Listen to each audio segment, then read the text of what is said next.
بالله من الشيطان الرجيم. بسم الله الرحمن الرحيم.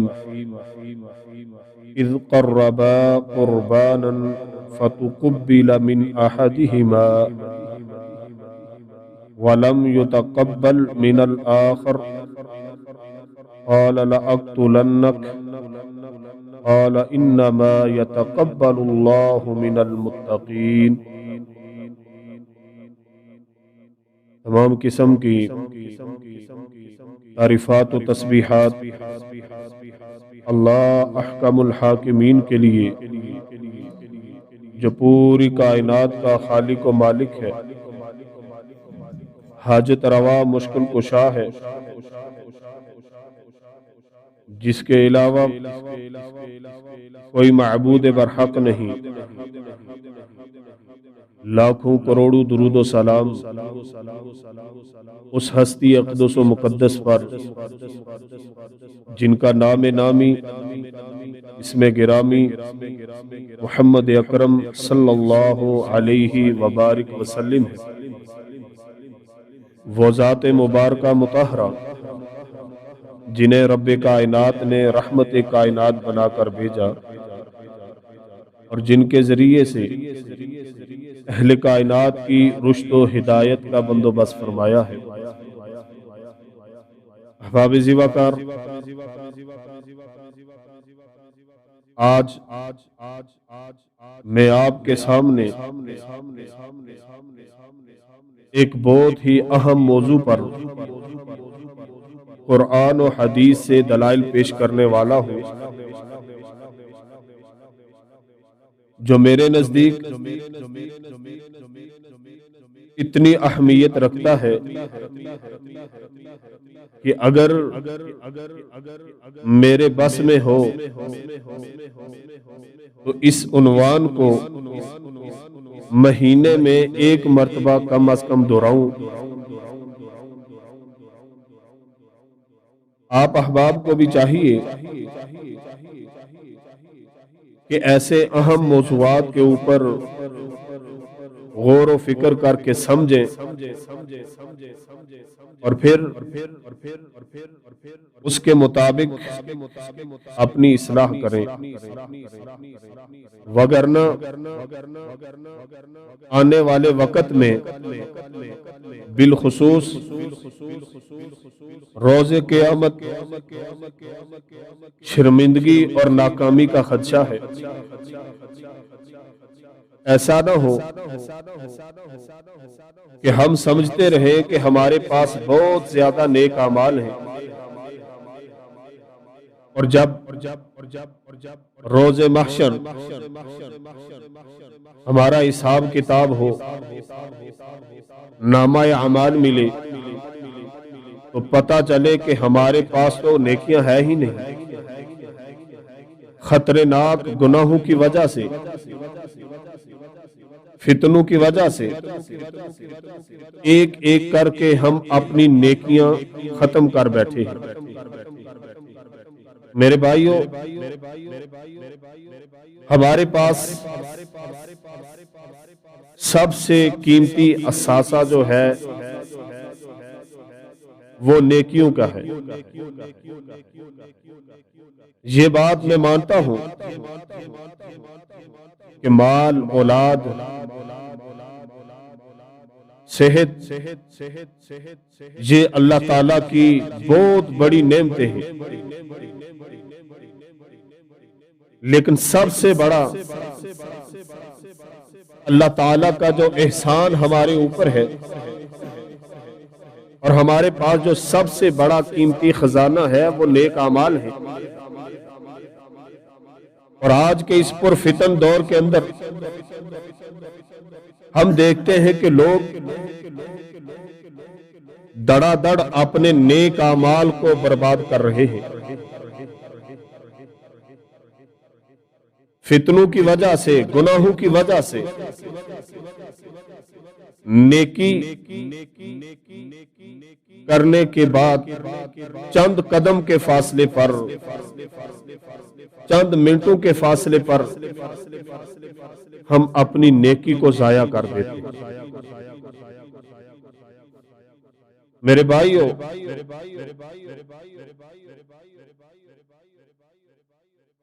یہ بات یاد رکھنا کہ نیک اعمال کرنا آسان ہے،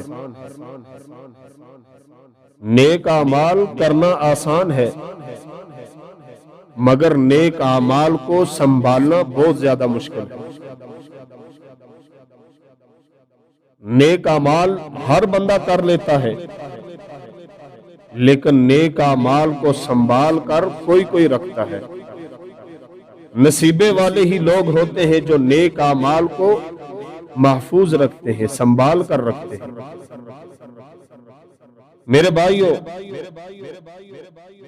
جو بندہ دنیا سے جاتے ہوئے اپنے ساتھ نیک اعمال لے کر جائے گا وہی کامران ہوگا، وہی کامیاب ہوگا، کامیابی اسی کا مقدر بنے گی جو دنیا سے جاتے وقت اپنے ساتھ نیک اعمال کو لے کر جائے گا۔ میرے بھائیو، میں آپ کے سامنے اس عنوان کو چلانا چاہتا ہوں تاکہ ہمیں پتہ چلے کہ ہم جو نیک اعمال کر رہے ہیں ان کی حفاظت ہو رہی ہے یا نہیں، کیا وہ پایہ تکمیل تک پہنچ رہے ہیں یا نہیں۔ پورے انہماک کے ساتھ، پوری توجہ کے ساتھ آپ نے سننا ہے۔ میرے بھائیو، ہمارے بعض نیک اعمال ایسے ہوتے ہیں جو عدم توجیہ کی وجہ سے، خشوع نہ ہونے کی وجہ سے، عدم دلچسپی کی وجہ سے وہ سرے سے قبول ہی نہیں ہوتے، اللہ کے ہاں وہ قبول کیے ہی نہیں جاتے۔ ان کے اندر وہ ہمت اور طاقت نہیں ہوتی، ان اعمال کے اندر وہ سخت نہیں ہوتی کہ وہ رب کی بارگاہ میں جا کر قبول ہو سکے۔ جس طرح صحیح بخاری کے اندر حدیث ہے، سیدنا ابو ہریرہ رضی اللہ تعالی عنہ فرماتے ہیں کہ ان رسول اللہ صلی اللہ علیہ وسلم داخل المسجد فدخل رجل فصلى، نبی علیہ الصلوۃ والسلام مسجد میں داخل ہوئے اور ایک اور بندہ بھی مسجد میں داخل ہوا، فصلى، اس نے نماز پڑھی، فسلم، اور اس نے رسول اللہ صلی اللہ علیہ وسلم کو سلام کیا، فسلم علی النبی صلی اللہ علیہ وسلم، اس نے نبی صلی اللہ علیہ وسلم کو سلام کیا، فرد، آپ صلی اللہ علیہ وسلم نے اس کا جواب دیا، قال، رسول اللہ صلی اللہ علیہ وسلم نے فرمایا، ارجع فصلی فانک لم تصلی، اے میرے ساتھی جا جا کر نماز پڑھ، تو نے نماز نہیں پڑھی۔ اب ذرا الفاظ پہ غور کرنا،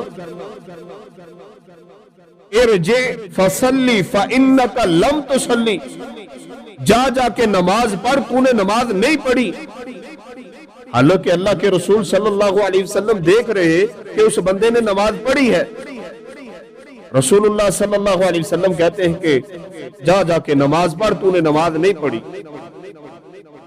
وہ بندہ گیا، اس نے نماز پڑھی، واپس آیا، واپس آ کے پھر اس بندے نے سلام کیا، رسول اللہ صلی اللہ علیہ وسلم نے اس کو جواب دیا، پھر یہی الفاظ فرمائے، ارجع فصلی فانک لم تصلی، اے میرے ساتھی جا جا کے نماز پڑھ، تو نے نماز نہیں پڑھی۔ وہ بندہ پھر گیا، پھر نماز پڑھی، پھر واپس آیا،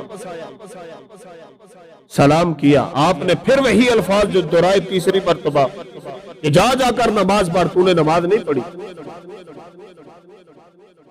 وہ صحابی آگے سے کہتے ہیں، والذی بعثک بالحق ما احسن غیرہ، اللہ کے رسول، اس ذات کی قسم جس نے آپ کو حق کے ساتھ بھیجا ہے، ما احسن غیرہ، اس سے بہتر نماز میں نہیں پڑھ سکتا، اس سے بہتر نماز پڑھنا مجھے نہیں آتی، علمنی، آپ مجھے سکھا دیجئے، مجھے جو طریقہ آتا تھا نماز پڑھنے کا وہ میں نے پڑھ لی، اب آپ مجھ کو سکھا دیں نماز کس طرح پڑھنی ہے۔ رسول اللہ صلی اللہ علیہ وسلم نے پھر اس کو نماز سکھائی، فرمایا جب تو نماز پڑھنے لگے تو قبلے کی طرف سیدھا ہو جا۔ یہ اب یہاں سے آگے میں 2-3 روایت کو ملا کر پیش کر رہا ہوں۔ فرمایا جب تو نماز پڑھے تو قبلے کی طرف متوجہ ہو، رخ اپنا قبلے کی طرف کر اور تکبیر کہہ، نماز شروع کر، جو تیرے پاس قرآن میں سے ہے اس کو یاد ہے وہ پڑھ، سورہ فاتحہ پڑھ، اس کے ساتھ جو کوئی تجھے قرآن یاد ہے وہ پڑھ۔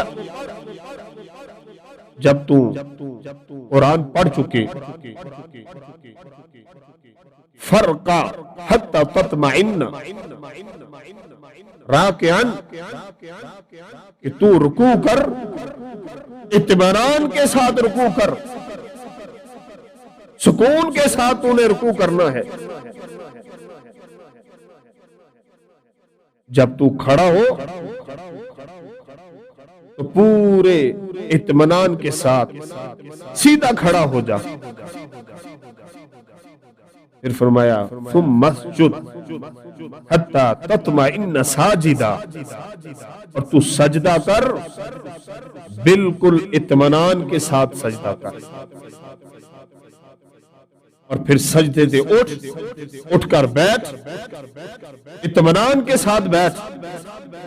پھر رسول اللہ صلی اللہ علیہ وسلم نے فرمایا تو پوری اپنی نماز کے اندر یہی روٹین رکھ۔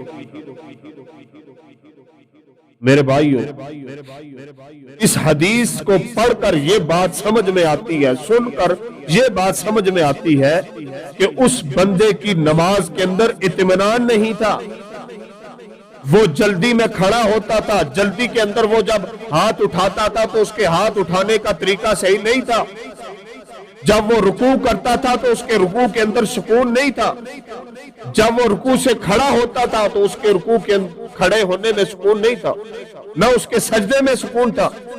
نبی علیہ السلام نے اس کو اطمینان کا حکم دیا ہے۔ اور آج اگر ہم اپنی نمازوں پہ غور کریں تو ہماری نمازوں کی حالت بھی یہی ہے کہ ہم نماز پڑھتے ہیں، رکوع کے اندر جاتے ہیں تو ہماری حالت کیا ہوتی ہے؟ رکوع میں جاتے ہوئے سبحان ربی العظیم ایک بار پڑھتے ہیں، اور درمیان میں ایک بار پڑھتے ہیں، اور اٹھتے ہوئے ایک بار پڑھ لیتے ہیں، اتنی سپیڈ سے ہم رکوع کرتے ہیں۔ اور ابھی رکوع سے ہم کھڑے نہیں ہوتے سیدھے، ابھی تھوڑے سے کھڑے ہوتے ہیں اور ادھر مکمل کھڑے بھی نہیں ہوتے، پھر واپس سجدے میں چلے جاتے ہیں۔ اللہ کے رسول صلی اللہ علیہ وسلم نے کیا فرمایا؟ کھڑا ہو جا، رکوع کے بعد سیدھا کھڑا ہو جا، دل قائمہ، سیدھا کھڑا ہو جا، بالکل سجدہ کرنا ہے، سجدے کے اندر ہمارے پاس اطمینان نہیں، اور اس کی وجہ ہمیں دعائیں نہیں آتی۔ میرے بھائیوں، ہم نے ایک ہی دعا یاد کیا، سبحان ربی العظیم بس، سبحان ربی الاعلی بس، حالانکہ نبی علیہ السلام سے بے شمار دعائیں ثابت ہیں، وہ ساری یاد کریں تو نماز کے اندر اطمینان آ جائے گا۔ جب ایک دو دعائیں ہم پڑھیں گے، آرام سے پڑھیں گے، تو ہماری نماز میں اطمینان آ جائے گا۔ اور دوسری حدیث سلسلہ احادیث صحیحہ کے اندر ہے، نبی علیہ السلام نے فرمایا ان الرجل لَيُصَلِّي 60 سنہ، ایک بندہ 60 سال نماز پڑھتا ہے، 60 سال نماز پڑھتا ہے۔ نبی علیہ السلام نے فرمایا اس کی نماز قبول نہیں ہوتی۔ 60 سال تک نماز پڑھتا ہے، اس کی نماز قبول نہیں ہوتی۔ میرے بھائیوں، ان احادیث کو سن کر سمجھ لینے کے بعد ہمیں اپنے نیک اعمال کے بارے میں بہت زیادہ حساس ہو جانا چاہیے، اور اپنے نیک اعمال کو